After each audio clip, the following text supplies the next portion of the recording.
Hi, everyone. Welcome back to the Women Matter podcast. I'm your host, Marline C. Duroseau. In today's episode, we're going to be debunking the myth of Superwoman. That's right, Superwoman. Can women really do it all? Continue to listen in as we unpack the pressures and expectations that are placed on women to juggle career, family, relationships, and personal fulfillment.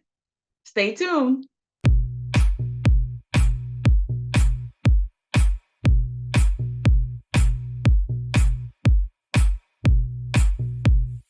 Welcome to the Women Matter podcast with your host, Marline C. Duroseau. Join us as we delve into all things women, from the complexities of fertility to empowering discussions on femininity and confidence. Our segments shine a light on the journey of family building, offering awareness and support to those navigating this path. We're here to tackle impactful topics crucial to women's lives, empowering you to be unapologetically yourself while embracing your femininity. Tune in for insightful conversations and inspiration to live boldly in every aspect of your life. Because here on the Women Matter podcast, every woman's story matters.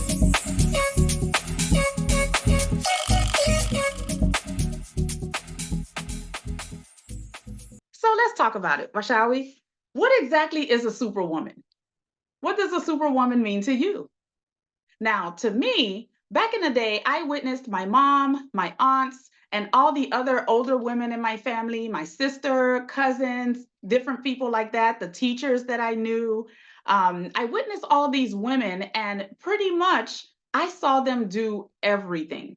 So to me, growing up, a superwoman was a woman that was able to handle it all. For instance, I saw my mom wake up at the crack of dawn to be able to get my hair done for school, get my brother ready for school. After dropping us off to maybe, my aunt's house so that all of the cousins can get to school together, my mom was off to work.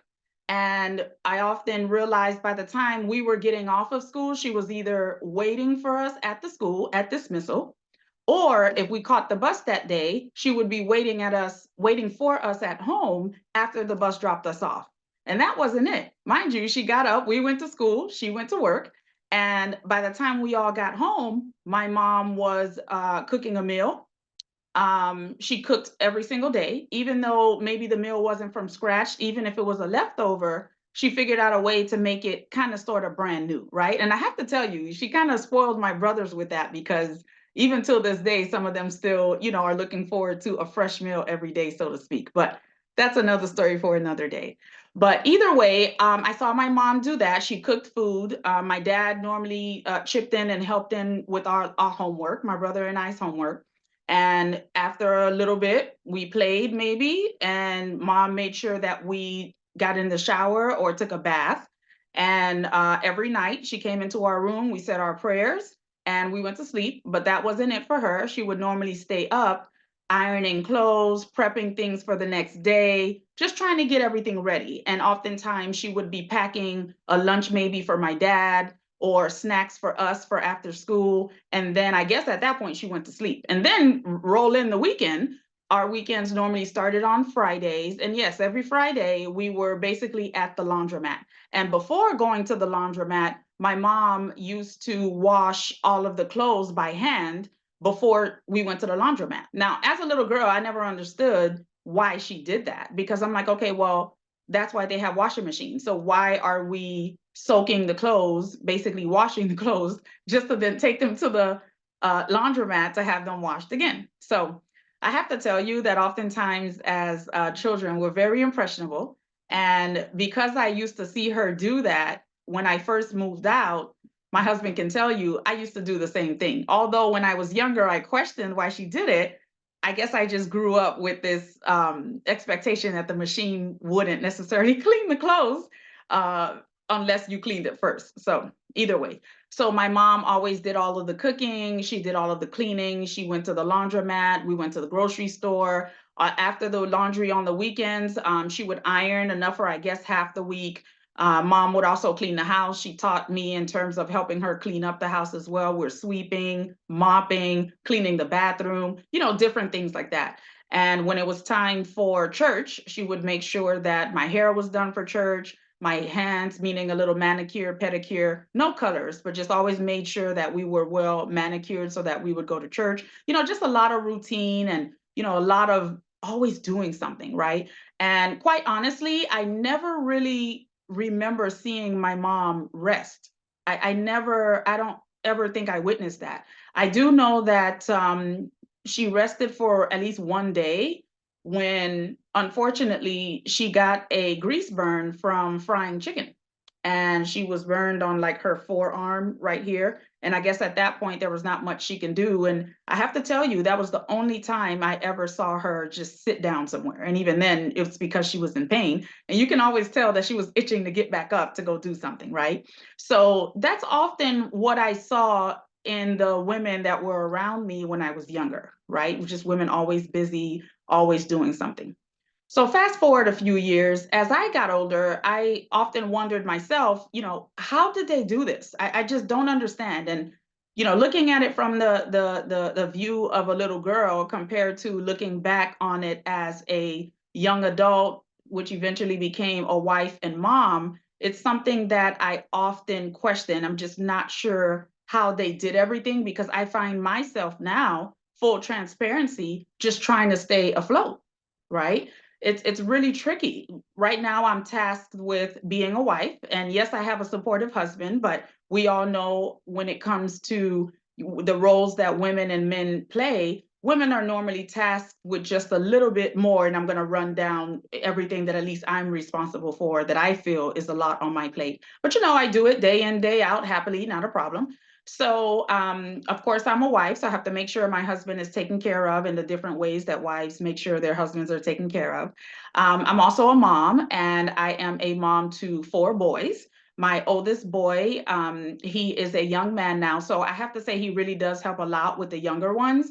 However, I always made it my business to make sure that he never felt that he was the one that was responsible for them, because I always found that older children got tasked with, helping out a lot and pretty much taking care of the younger ones too. Not to say that the mom and dad don't need help, but I tried to always not burden him with that. But Richard is fantastic with getting my evening started when it comes to the children. They're on a routine. They come home, they take their shower, they start their homework. But as soon as I get in from work, I'm relieving him from those type of look over tasks, and I take them over myself, because right now the twins are in fifth grade, and I have to tell you, fifth grade math homework. You guys remember that show, Are You Smarter Than a Fifth Grader? I have to try to find clips and play it for my children, because when they need help for something, and even if Richard is helping them and we both don't understand, we're either emailing or texting the teacher or using Dr. Google to try to figure things up and look things up and figure things out, because it's just not the same. But we'll talk about homework in another video. So, okay. So of course I'm a wife, I'm a mom, taking care of the children, making sure all of their appointments are set, making sure they have everything they need. I also am one of the primary responsible folks for my mother-in-law. She lives with me, and she's such a great help. I really don't know what I would do without her. So I'm always very thankful for that. So although it can be a little tricky just navigating an extra person and making sure she's okay, I pride myself in helping her, because my husband and I are just very thankful. And I never grew up with my grandparents. As a matter of fact, I never knew my grandparents. I wasn't fortunate enough to meet them.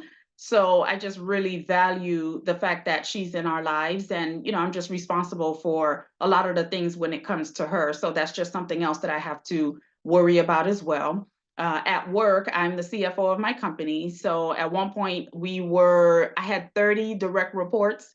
And because my office is the central office, I also have indirect reports throughout the state for people that are handling financial business, and I oversee all of that. So it's a little bit trying at work, because I try to segment everything, like just try to be the work person when I'm at work, try to be mom when I'm in mom mode, try to be wife when I'm in wife mode. And I really try to not let those blend. However, I can tell you that when I am at work, one of the modes that never turn off is mom mode, because I have to have access to my phone and my email just in case the school calls or something happens as it relates to the kids. But otherwise, my job is so very demanding and takes up a lot of brain cells and just stress and mental capacity, it's just a lot. So I have a lot to deal with when I'm at work.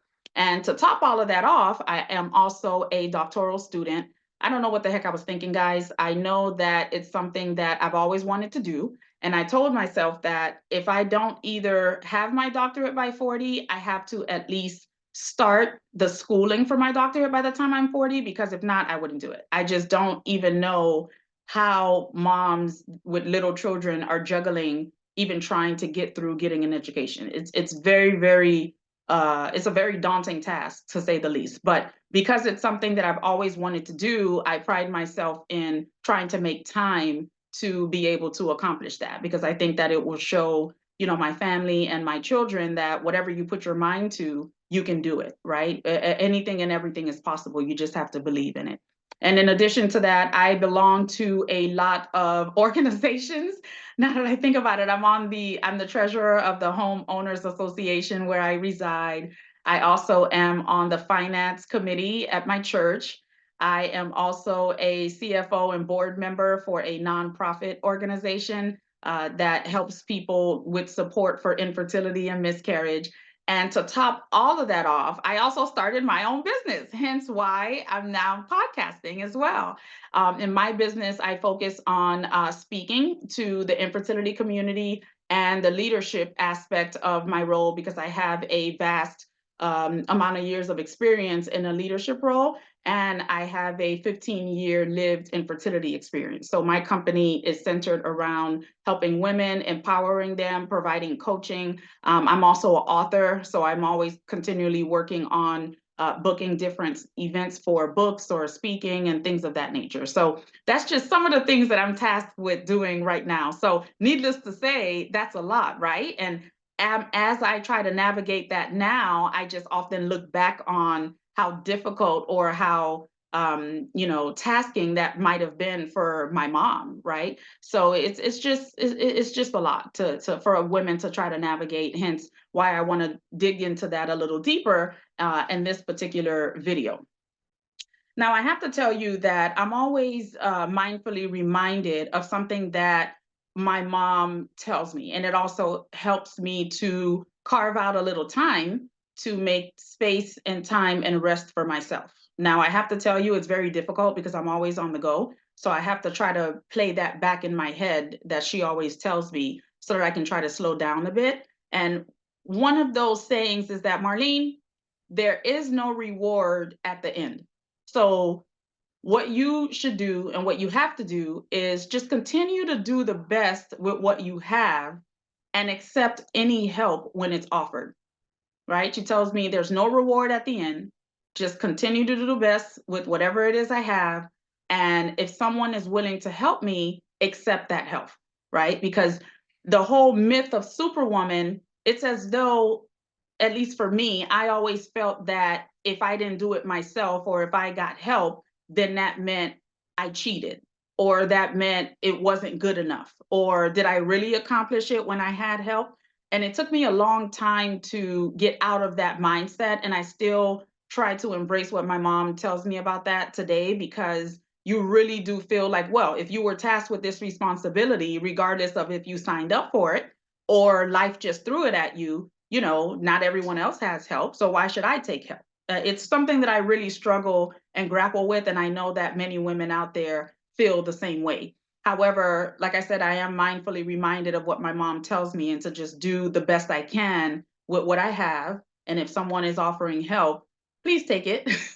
So, ladies out there, if someone's offering some simmer or glimpse of help or somehow to alleviate whatever it is you have going on, it doesn't make you less of a woman. It doesn't make you less powerful superwoman. Just take that help and run with it, right? Because even that little bit of help that you have will pretty much either make space for you to rest, which you need for mentally and psychologically and emotionally, or it'll make space for you to focus on something else that needs to be done, right? So I thank my mom for that all the time, and I'm always thinking about her because one of the things whenever I go over and see her and my dad, as a matter of fact, they're like, you can't plan to do 5 things in one day. That's just ridiculous. You need to do 1 or 2 things, and if that doesn't get done, you put a plan B and send it to the next day. Now, that's not to say that you don't do things, right? You want to have a plan, you want to task things out because some things you're responsible for, and no matter what, you have to do them, but you can't overextend yourself in the hopes of being seen as that superwoman or seen as that lady that can do it all. And you have 5 things planned on opposite sides of the town, and you can't fly, you don't have a plane, you don't have, a superhuman heart. So to keep going. So you want to try to pace yourself and do what you can with what you have and get help if it's offered for the other things. Okay. So I have to tell you, I've secretly come to terms with now I'm okay with not being able to do everything now, because like I said prior, it did bother me feeling like I have to have it all together all the time, do it all the time, but I'm slowly but surely coming to terms with that. So to get back into the gist of the video, I've come up with some tips on how I balance the different aspects of my life and what I do to try and get a little bit of a parallel and balancing in my routine and in my daily life. And I want to, go ahead and share that with you viewers today. So the first thing I do is I try to prioritize. So it's important to prioritize everything that you have to do. Now, sometimes, yes, I've gotten better at not planning 5 things in a day, but oftentimes I used to do that because all of these things are important or seemingly important.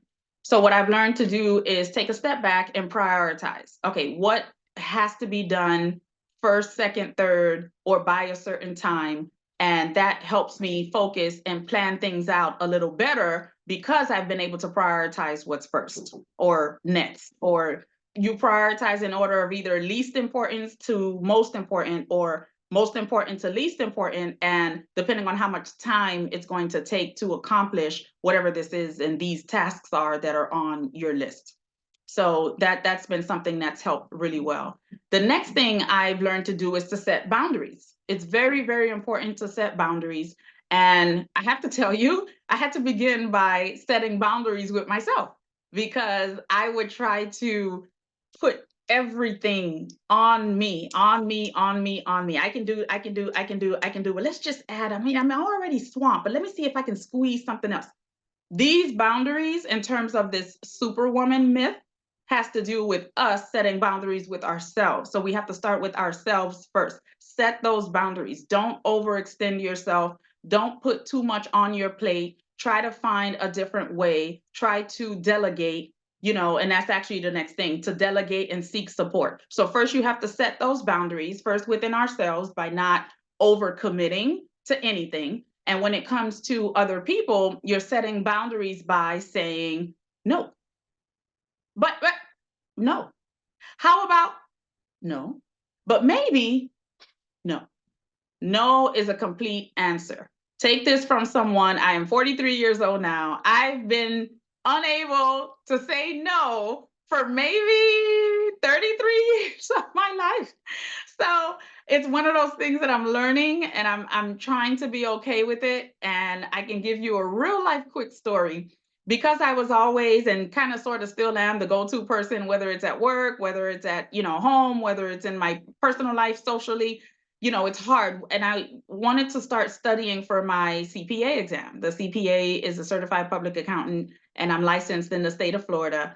And long story short, I was taking this particular section in the test. And let me tell you, can you believe there was one part I failed? Well, I failed it 4 times and passed it on the 5th time. Remind me, that's another video. So once that time came, and guess what? I was ripping and running, doing this for that person, going here, staying to work late. This had to be done. Oh my gosh, I had to stop that. I set that boundary. I said no. I have to tell you, when it was time for me to enact that, because yes, you have to say it, but you actually also have to do it. Oh, people were confused. No one understood. Like, what do you mean no? What do you mean? But it was very, very hard. And I had to learn that all I got from everyone whenever they found out I failed was, oh, no, that's too bad, or you'll do better next time, or oh man, I wish there was a way I can help you, but can you come ahead and do XYZ? And then all of a sudden it hit me. Each time I failed this test, that's more time that I'm taking out of my wife time, my fun time, my time, because I have to study. It also meant more money because now you have to pay to register for the test. And then you have to pay for the study materials to study again for the test because you might have a different version of the test.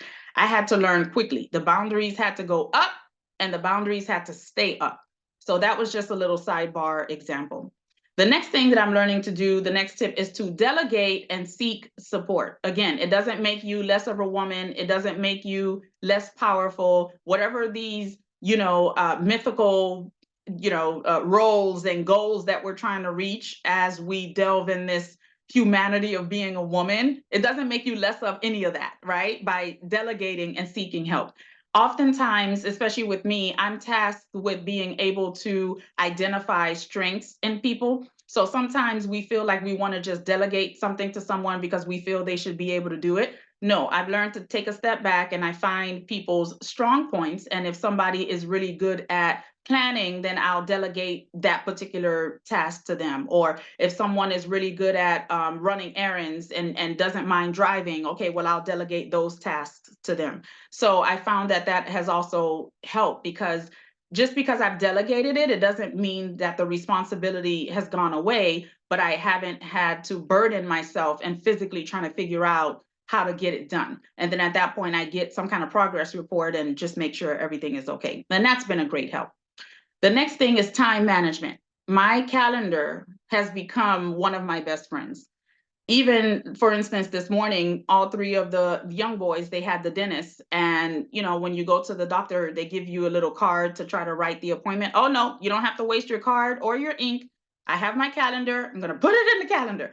And I always try to immediately do it and set a reminder, either a day or two in advance, depending on what level of priority the appointment or task is in. And that has helped me a lot. Just time management, putting things on the calendar, because you also feel bad if you didn't, plan for something or didn't remember something and then it comes up and now you're overburdened and stressed out again because maybe it was something that was priority that you forgot to put on there and now you have to do it. So it's really important with the time management. I try to map out my week.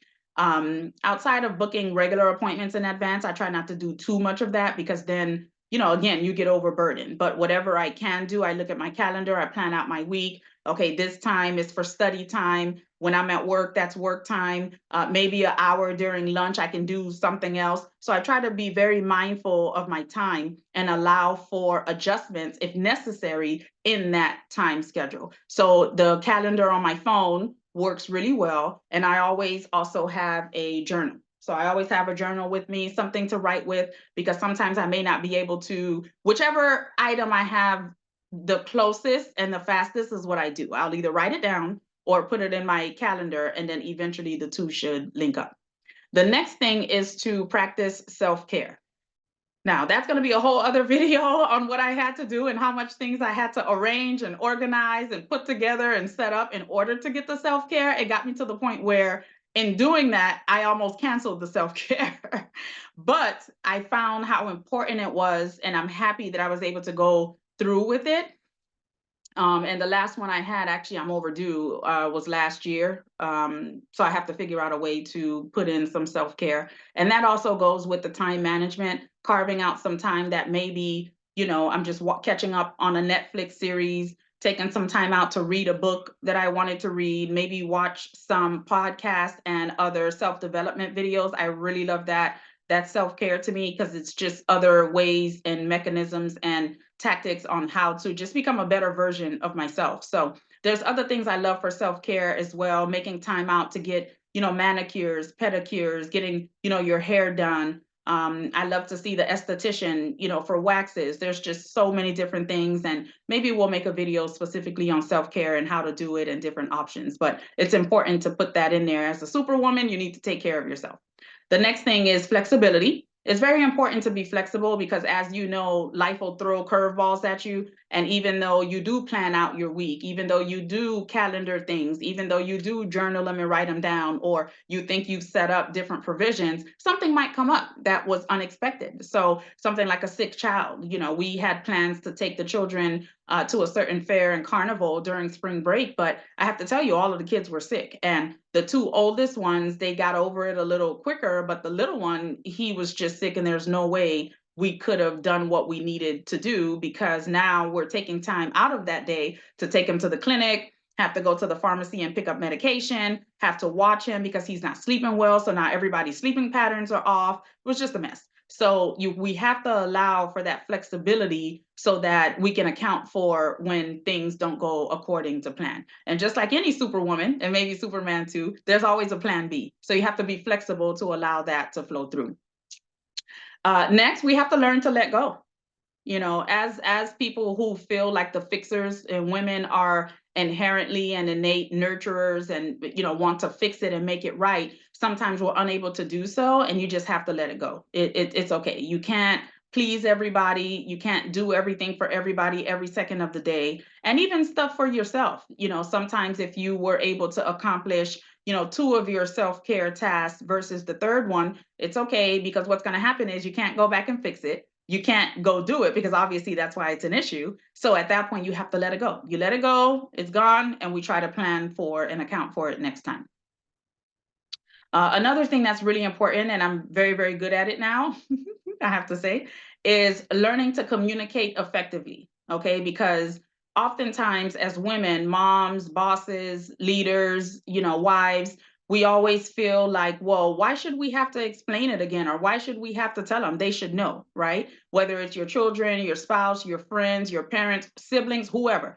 But it's very, very important to communicate effectively, because at the end of the day, my husband always tells me, Marlene, see, your issue is you expect everybody to do things like you or to understand it like you. And I'm going to tell you that's not the case.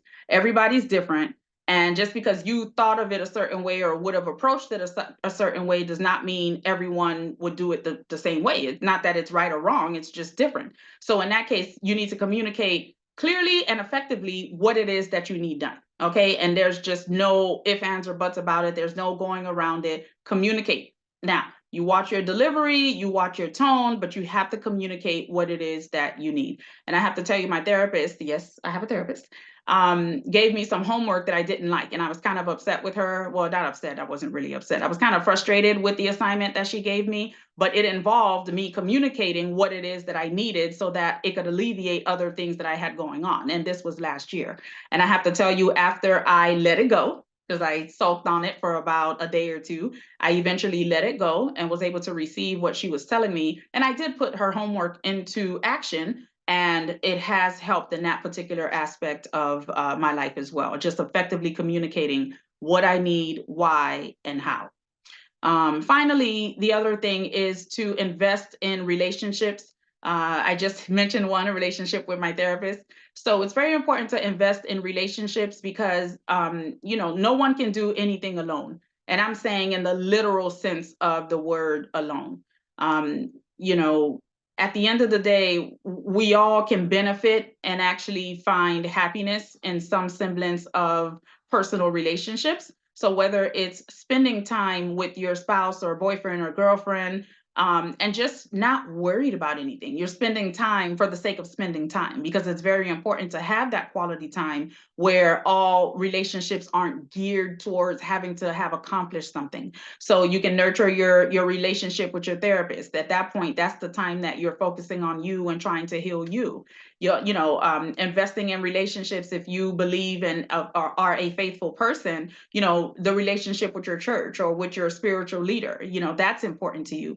Investing in relationships with your children or other young people that you may mentor, because oftentimes you find some young children will flock to young adults because they understand them, they can get down to their level, try to steer them on the right direction. So if you have more of a mentoring, big brother, big sister relationship, invest in that. investing in relationships with your friends. You have fellow friends that are also moms, or fellow friends that you just grew up with since, you were little in child school together. So child school, is that even a word? And, you went to your childhood friends that you went to school with, investing in relationships with them, having fun, hanging out, investing in relationship with your parents. I see my parents in a different light now because, yes, I'm a bit older. So the dynamic of our relationship as parent and child has significantly changed. And I really value them and appreciate spending time with them. So I do a lot of that when I can, just because everyone's busy, but it's just a blessing to still have them here. So we try to invest in relationships with them as well. So just all of the different types of relationships that exist, it's important to invest in them so that, you have like more of a well-rounded, wholesome experience as you live your life each day. So um, I have to say that although I provided these tips, prioritize, set boundaries, delegate, seek help, time management, practicing self-care, allowing for flexibility, learning to let go, communicating effectively, and investing in relationships, it's an ongoing process. And because of that, you have to keep at it and just adjust it as you go along, adjust it as needed. Because you may set things up to be a certain way for now and it works for a little bit of time or maybe a long time, but eventually when and if it doesn't, you keep going, you adjust it, and then you move forward. And balancing is okay and it's needed, but it also takes time. You have to figure out a way to balance, because with that priority, the way you planned it out may have been with maybe school being the priority, but then something comes up, so now you have to rearrange, pivot, and just keep it moving and be okay with allowing yourself to do that. So in my eyes, overall, our ability to do everything in spite of everything that we have going on is what makes us a super mom, superwoman. It's your ability to keep at it and try not to lose yourself on that path. So with that, I thank you so much for tuning in today for our episode of the Women Matter podcast, titled Can Women Really Do It All? Debunking the Myth of the Superwoman. So that's my time for today. Thank you so much for joining me. Stay tuned for the next set of episodes to come. And don't forget, follow me, www.mcdbe.com.